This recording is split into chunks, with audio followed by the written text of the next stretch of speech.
Well, ladies and gents, KK has fired more people than she's hired, amazingly. This is, of course, Star Wars. We know that Damon Lindelof and Justin Britt Gibson have left that movie. Creative differences, always creative differences, ladies and gents. Now, I heard from a source of mine that Damon Lindelof, he gets a bad rap, and his bad rap is justified. However, this is one of those things that he does actually love. And we have a storied franchise history at this point in time of Kathleen Kennedy destroying Star Wars.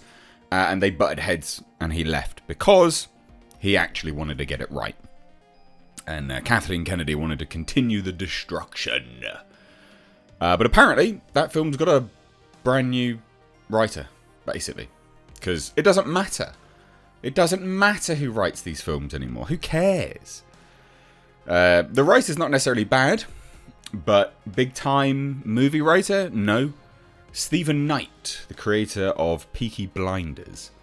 So not exactly film sort of, auteur, just historical reference points there. Pretty easy for KK to mould. We'll dive into this. Please do hit subscribe. Don't forget to give the video a like and please do share it. Hope you're having a great day on this Thursday. So Variety has this exclusive. It's interesting, like I said, and it is true, by the way. It is genuinely true that Kathleen Kennedy has fired more people than they've hired. And why is that? Because you think that they would just replace one another. True, if they made all the projects. But they don't. There's so many projects that don't land and don't work. And just get pushed to the back burner. So yes, Kathleen Kennedy, believe it or not, the revolving door. Anyway, Peaky Blinders creator Stephen Knight is set to write the screenplay for the untitled Star Wars movie that Charmin Obaid-Chinoy, Ms. Marvel, she did some Ms. Marvel. She's actually just an activist, but she's attached to direct. As original screenwriters, Damon Lindelof and Justin Britt Gibson have departed the project, Variety has confirmed. Now, the interesting element of this is that Charmin Obaid-Chinoy is she has a working relationship with Marvel being Lucasfilm, Disney, etc. They're all part and parcel of the same incestuous breed. But she came on after Damon Lindelof was attached. Damon Lindelof was the first person to be attached. Then Justin Britt Gibson was brought on as co-writer, and then the director. So this actually isn't Charmin's project. Actually, it was Damon Lindelof's project. And now the writers have gone. The director sat there going like, well, I'll still do it if you want, I guess. Because, you own me, for all intents and purposes. And then Stephen Knight's been now brought on to write. What an absolute epic shit show this really is. And it is a shit show. It absolutely is a joke. Lucasfilm are a joke. So the movie is widely expected to be among Lucasfilm's first Star Wars films since 2019 Star Wars The Rise of Skywalker. More information about the movie, including a possible title, is expected to be announced at the Star Wars celebration in London next month. A representative for Lucasfilm couldn't be bothered to comment because they're an embarrassment. They should be embarrassed by all of this. Now, again, this is a joke. This is an absolute joke. Lucasfilm is suffering a lawsuit at the moment. They're being sued by the former producer, showrunner, whatever, producer of the Acolyte series. So Lucasfilm is up shit's creek, and they definitely don't have a paddle because they keep losing people. Absolute joke. You're then going to go into Star Wars Celebration with all of this mired in PR garbage. It's not looking good. It's really not looking good. Bear in mind, they had already cancelled Willow as well for second season. So that's a big old joke. God. Anyway. Now, who is Knight? Well, he's a veteran screenwriter who launched his career specialising in gritty crime dramas, like 2002's Dirty Pretty Things and 2007's Eastern Promises, eventually branching out to light-hearted dramedies, The 100-Foot Journey, war thrillers 2016's Allied, and biopics 2021's Spencer, and he also created and executive produced Peaky Blinders.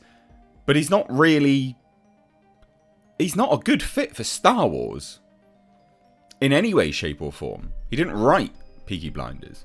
The things he has written are crap. For this. Okay? For this. Alright? You know, it's not exactly a good fit, I would say. Maybe Allied, the war thriller. Maybe. But barely. Barely. Why would you think that this guy's a good fit? Now, FYI, comedy writers, comedy actors, translate very well to gritty, serious tone, especially horror, because they understand timing. This guy's not really done much like that. He's done gritty crime dramas. Now, you've got to add a little bit of the fantastical flair to a Star Wars series. Or movie, should I say, sorry. I just don't think this guy's a good fit. And bearing in mind, if everyone's like, yeah, but, you know, Dirty Pretty Things is good, and Eastern Promise is good, and Peaky Blinders is good. Yeah, sure. Do you really think Kathleen Kennedy is going to allow any element of that maturity into a Star Wars film? You are absolutely high as a kite. So anyway, Lindelof, who did The Leftovers and Watchmen, brought on Britt Gibson, who did Counterpart and Into the Badlands, to help write Star Wars movie together. That is a pretty good team. Now, they turned a draft in earlier this year, and the duo then departed the project in February, becoming the latest creatives to part ways with Lucasfilm, after signing on to develop one or multiple new Star Wars film projects to great fanfare. Because, yes, Lucasfilm literally can't keep staff. Earlier in March, Variety reported that separate movies, one shepherded by director Patty Jenkins and Kevin Feige, they were done. They were gone. J.D. Dillard's film's done. I mean, there's 3 already. Game of Thrones directors, although I can't exactly lambast them for that. But anyway, they walked away. There's 2 there as well. Colin Trevorrow got fired. Phil Lord and Christopher Miller got fired. I mean, this is a joke. They are an absolute joke. Lucasfilm is a joke. Ridiculous. So, current Star Wars films said to be in active development at Lucasfilm are Taika Waititi's, although he's alluded to that being dead as well. There's apparently a film from Sean Levy. I think that's probably dead as well. But hey, we'll see. And then, yeah, this is a joke. What an absolute joker about this, ladies and gents. What do you think? Like, Stephen Knight, sure, he's fine. He's good at what he does, but he's not. I don't see him as a good fit for Star Wars. I could be wrong, but let me know what you think down below. Once again, confirming that Lucasfilm are a joke. They literally can't keep the staff. People are just walking away. People are being fired. And as a result of that, more people have been fired than they've been hired. Hilarious. Anyway, leave your thoughts down below. Give the video a like and a share. Subscribe. Take care.